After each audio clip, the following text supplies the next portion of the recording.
Olá pessoal, meu nome é Carla Benedetti, sou advogada previdenciária, mestre em Direito Previdenciário, sócia da Benedetti Advocacia e hoje eu venho trazer algumas notícias, tirar algumas dúvidas em relação a essa pandemia. Como que o direito previdenciário tem se posicionado, quais são as principais alterações e como nós, advogados previdenciários, devemos atuar durante esse momento.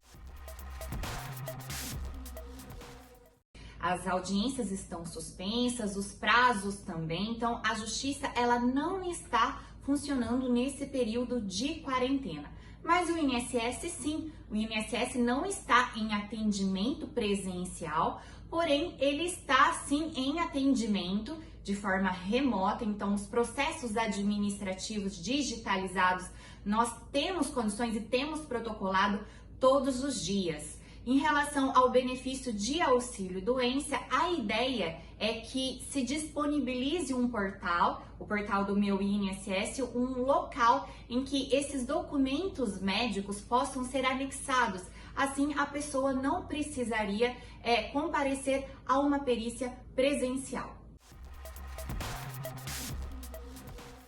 A gente tem que atentar para a qualidade desses documentos médicos e deixar muito bem fundamentada, porque a gente sabe o quanto que o INSS é rigoroso em relação a esses documentos.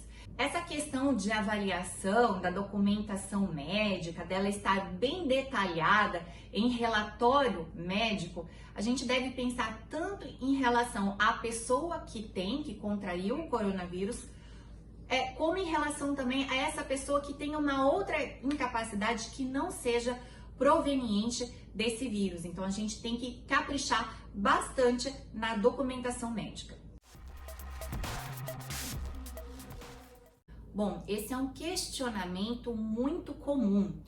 Se a pessoa pegar o coronavírus, se ela tiver esse coronavírus, demonstrando-se a incapacidade para o trabalho, entendo que é possível sim requerer o auxílio-doença.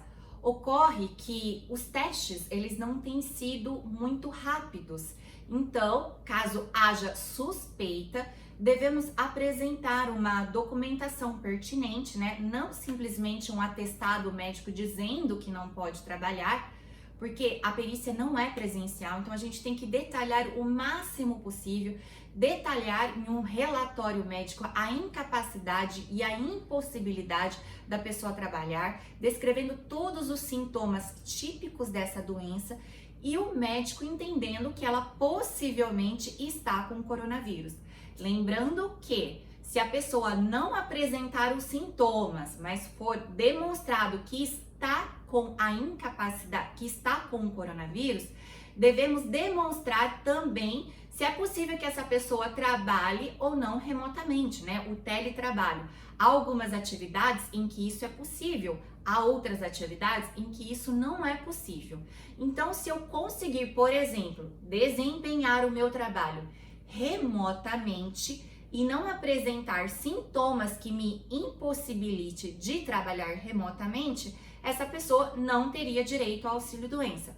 Por outro lado, se essa pessoa, ainda que sem sintomas, não possa desempenhar os seus serviços remotamente, eu entendo que há possibilidade sim de requerer. É importante que haja um relatório detalhado sobre todas as dificuldades que essa pessoa vem apresentar, tanto em relação ao benefício de auxílio-doença proveniente de um coronavírus, com relação também aos outros benefícios por incapacidade.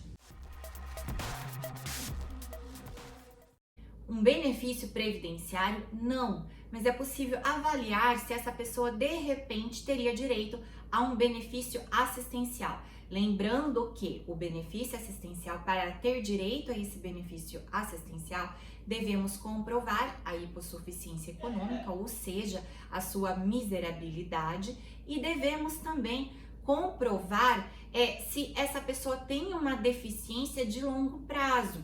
Então, talvez seja uma tarefa um pouco mais difícil, a não ser que o coronavírus tenha trazido uma sequela importante para essa pessoa, que é possível comprovar também essa deficiência de longo prazo. Claro que se a pessoa tiver acima de 65 anos, ela também, e comprovando a miserabilidade, ela também vai ter direito ao benefício assistencial. Mas daí não precisamos entrar no mérito se a pessoa contraiu ou não o coronavírus e se está incapacitada para o trabalho. Primeiramente, eu gostaria de explicar o que seria a carência. Carência é aquele número mínimo de contribuições mensais que devemos verter para ter direito a um benefício previdenciário. Cada espécie de benefício previdenciário possui uma carência específica.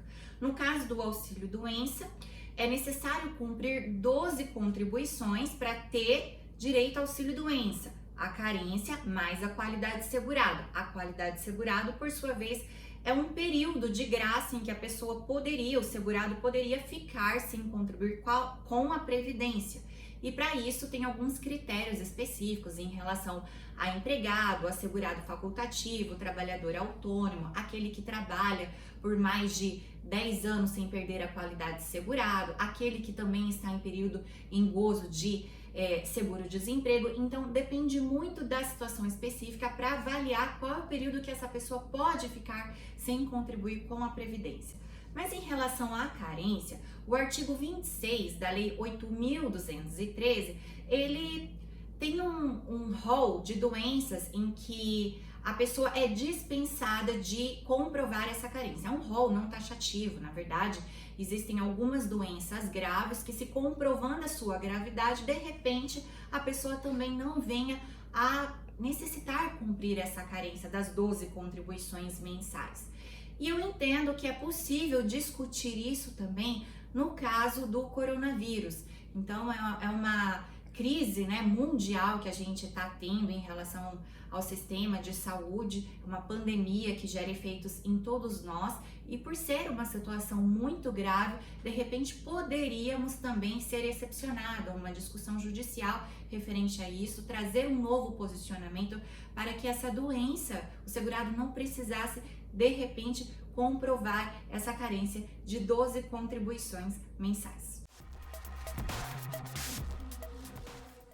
Na verdade, essa medida provisória, a 927, agora já existe a 928, ela trata que nenhuma doença proveniente do coronavírus poderia ser enquadrada como doença do trabalho, como acidente do trabalho. Eu entendo que isso vai gerar discussões, sim, porque depende muito do caso. Então vamos imaginar um profissional de saúde, um médico, uma enfermeira, um enfermeiro, um auxiliar de enfermagem que esteja cuidando desses pacientes. Se ele venha contrair o coronavírus, eu imagino que pelo nexo há uma configuração muito grande de doença do trabalho.